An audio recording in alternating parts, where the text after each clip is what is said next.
Brazil দলের এরকম ব্যর্থতা এমন একটা অবস্থায় এসে দাঁড়িয়েছে যেটা বর্তমান ব্রাজিল ফ্যানদেরকে মুখ লুকানোর অবস্থার মতো অবস্থানে দাঁড়িয়েছে। এটা আমার সাথে ব্রাজিল যত ফ্যানরা আছে এই মুহূর্তে তারা একমত হবেন, এটা আমি নিশ্চিত। কারণ ব্রাজিল দলের এইরকম হতচ্ছাড়া পারফরমেন্স এর আগে কখনো ব্রাজিল ফ্যান, আমার মনে হয় ব্রাজিল দলও কখনো দেখেনি। এই যে একের পর এক তাদের খারাপ পারফরমেন্স, গত বিশ্বকাপের কথা তো আপনাদের সবারই মনে আছে। প্রত্যেকটা ফ্যানের মনে যে কতটা দাগ কেটে গেছে ব্রাজিলের পারফরমেন্স, সেটার বলার মতো না। এখন কোপা শুরু হলো, সেই কোপাতেও তাদের যে বিশ্বকাপের পারফরমেন্সের যে তলানিতে ছিল ওইটাই মনে হচ্ছে যে ওই ধারাটাই তারা অব্যাহত রেখেছে। এত তারকা থাকার পরেও তারা কেন তাদের সেরাটা দিতে পারছে না, কেন ব্রাজিল ম্যাচ জিততে পারছে না, জায়গা মতো এসে তারা যেন তলানিতে চলে যাচ্ছে। এটা তো ব্রাজিলের মতো দল থেকে কখনোই আশা করা যায়। এই বিষয়টা মেনে নেওয়ার মতো না, খুবই দুঃখজনক। রিসেন্টলি যে খেলাটা গেল কোস্টারিকার সাথে, সেটাতে আমার মনে হয়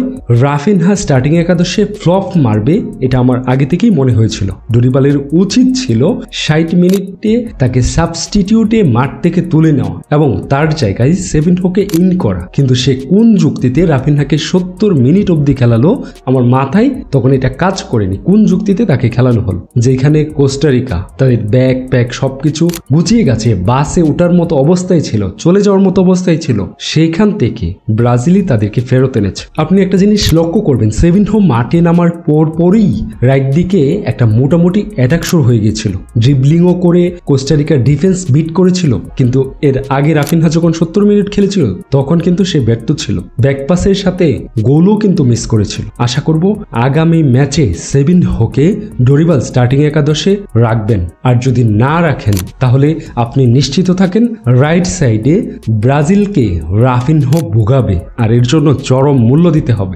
অলরেডি কিন্তু ব্রাজিল থ্রেটের মধ্যে পড়ে গেছে যে গ্রুপ পর্ব থেকেই নাকি বিদায় নিয়ে নেয়, ওইরকম একটা অবস্থানে ব্রাজিল এই মুহূর্তে দাঁড়িয়ে আছে। সেভিনহো বলেন, কোস্টারিকার বিপক্ষে আমরা যে ফলাফলটা চেয়েছিলাম তা হয়নি, তবে আমাদের মাথা উঁচু করে প্যারাগুয়েকে হারাতে হবে এবং আসন্ন ম্যাচগুলোতে আমি আরো ভালো কিছু করতে চাই। এখন একজন প্লেয়ার খেলতে চায়, সে ভালো করতে পারে, কিন্তু তাকে তো ওই সুযোগটা দিতে হবে, সেটা কোচের এবং ব্রাজিল টিম ম্যানেজমেন্টের সেটা করতে হবে। এখন তাকে যদি ওইটা দেওয়া না হয় তাহলে তার কি বা করার আছে। যাই হোক, এবার যদি এনরিকের কথা বলি, এনরিককে সর্বকালের সেরা স্ট্রাইকার বললেন রোনালদো।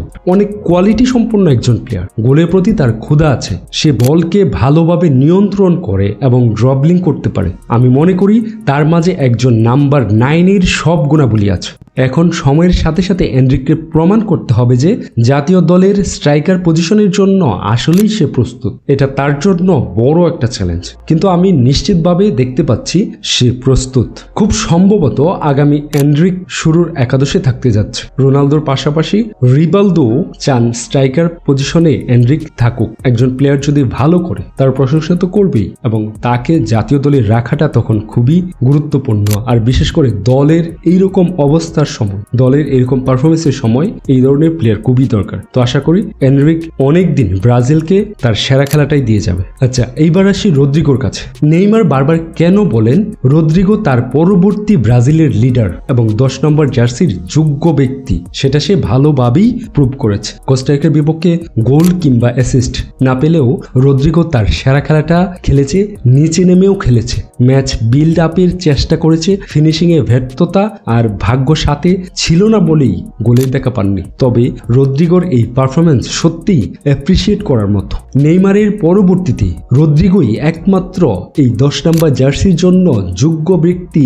ব্রাজিল দলের, এটা নিঃসন্দেহে বলতে পারেন। এটা নেইমার নিজেও স্বীকার করেন। এখন একজন প্লেয়ার যদি ভালো খেলে, একটা দলে 11 জন প্লেয়ার থাকে, এখন একজন প্লেয়ার যদি ভালো করে আর বাকি 10 জনেই যদি খারাপ খেলে, তাহলে তার পক্ষে তো কিছু করা সম্ভব না। একা রদ্রিগো একটা দলকে কত টেনে নিয়ে যাবে। যাই হোক, এবার আসি ভিনির কাছে। ভিনিকে ভালো খেলতেই হবে, এর কোনো বিকল্প নেই। ব্রাজিলকে অন্য দলের চেয়ে আলাদা প্রমাণ করতে ভিনির ভালো খেলাটা অবশ্য। কোপা আমেরিকায় যদি ভিনি তার সেরা খেলাটা খেলতে পারে তাহলে ব্রাজিলকে হতাশা নিয়ে ফিরতে হবে না। ভিনি ছাড়া ব্রাজিল দল কোপা আমেরিকায় অন্য 10টা দলের মতোই, ভিন্ন কিছু না। তাহলে কেন ব্রাজিল বিশ্বসেরা হবে? বর্তমান যে অবস্থাটা দাঁড়িয়েছে, ভিনি বর্তমানে বর্তমানের বিশ্বের সেরা প্লেয়ার এবং সে যদি তার সেই রূপ হলুদ জার্সিতে প্রকাশ করতে পারে তাহলে ব্রাজিল হবে অন্য দলের চেয়ে, অন্য 10টা দলের চেয়ে আলাদা, যেটা সবসময় বলা হয় ব্রাজিল বিশ্বসেরা। ভিনির হাতেই বর্তমান ব্রাজিলের ভবিষ্যৎ। ভিনি যদি ভালো করতে পারে, ভিনিকে ভালো খেলতে হবে,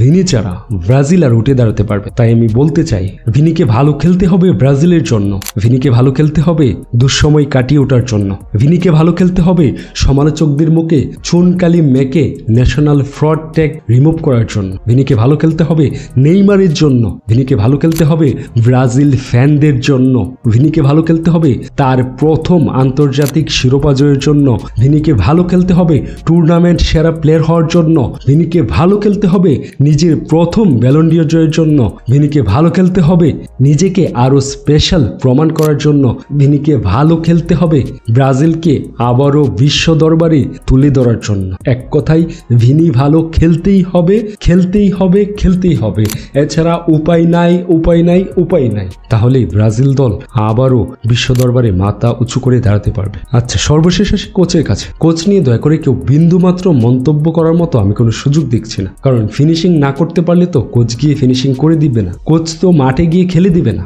এদের মধ্যে কম্বিনেশন হতে সময় লাগবে, তবে পাকুইতার মতো প্লেয়ার থেকে এসব আশা করি না। দীর্ঘদিন ধরে দলে খেলেও কেন জানি ছন্দহীন। সার্বিও দ্য বেস্ট ম্যান রদ্রিগো দ্বিতীয় হাফের পরে হাল ছেড়ে দিল। আমাদের যোগ্য অ্যাটাকার নেই। এনরিক নামার পর কয়টা বল ওই পারে সাপ্লাই করতে পারে। এখন বলটা তো তাদের কাছে পৌঁছে দিতে হবে, তাহলে না তারা গোল করবে, তারা অ্যাটাকে যাবে। এরকম আরো অনেক দুর্বলতা আছে।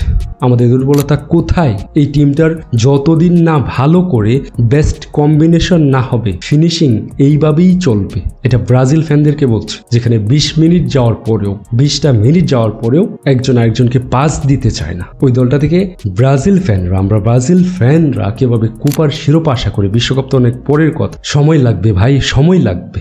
একটা দল যখন টিম হয়ে কাজ করবে তখনই সেই দলটার সফলতা আসবে। একা কেউ কোনোদিন বিশ্ব জয় করতে পারবে না। যাই হোক, শেষ একটা কথা বলেই শেষ করব। নেইমার জুনিয়র, দলের এত কিছু হয়ে যাচ্ছে, নেইমার কোথায় আছে? নেইমার তো ইনজুরির জন্য সে মাঠে থাকতেই পারছে না। দলের এই খারাপ সময়ে নেইমারের মন্তব্য হচ্ছে, ভিনি ও রদ্রিগো জানে আমি তাদেরকে কতটা ভালোবাসি, আমি সবসময় তাদের সাথে কথা বলি এবং তাদের ভালো কামনা করি। আমি তাদের সাথে চ্যাম্পিয়ন্স লিগের ফাইনালের আগে কথা বলেছি এবং চ্যাম্পিয়ন্স লিগ জয়ের পরেও তাদের সাথে কথা বলেছি, কারণ ফুটবলে তারা গ্রেট খেলোয়াড় হলেও দিন শেষে তারাও মানুষ, তারা সবসময় সুখী থাকতে চায় এবং আমিও তাদের প্রচন্ড ভালোবাসি। আমি সবসময় তাদের মাথার উপরে ছায়া হয়ে থাকতে চাই। আমি তাদেরকে বলেছি, তোমরা শুধু মাথা ঠান্ডা করে খেলে যাও, মাঠের বাইরে সবকিছু আমি সামলে নিব। কারণ আমি যখন দলে এসেছি এই সাপোর্টটুকু আমি কখনো পাইনি। তখন একমাত্র আমার পাশে ছিল আমার সৃষ্টিকর্তা, আর কেউ না। একটা দলকে এতগুলো বছর ধরে টেনে নিয়ে যাওয়া যে কতটা কঠিন কাজ তা কেবল আমিই জানি। সবসময় নেতা নেইমার না হয়ে বড় ভাই নেইমার হয়ে থাকতে চাই। ভিডিওটা অনেক বড় হয়ে গেছে, কারণ ব্রাজিল দলটা হচ্ছে একটা আবেগের জায়গা। এটা নিয়ে যখন বলা শুরু করি তখন আসলে কথা থামতে চায় না, চলতেই থাকে। তো কথা বললে শেষ হবে না, ভিডিওটা আরো বড় হয়ে যাবে। খারাপ সময়ে দলের পাশে থাকা আসল ফ্যানদের কাজ। ধন্যবাদ সবাইকে। আজকের মতো এখানে শেষ। দেখা হবে নতুন কোনো ভিডিওতে। আর আপনাদের সাথে যদি, আপনারা ব্রাজিল ফ্যানদের সাথে যদি আমার মতামতগুলো মিলে যায় তাহলে অবশ্যই কমেন্ট বক্সে জানাবেন। দেখা হবে নতুন কোনো ভিডিওতে। সেই পর্যন্ত সুস্থ থাকবেন, ভালো থাকবেন। আসসালামু আলাইকুম।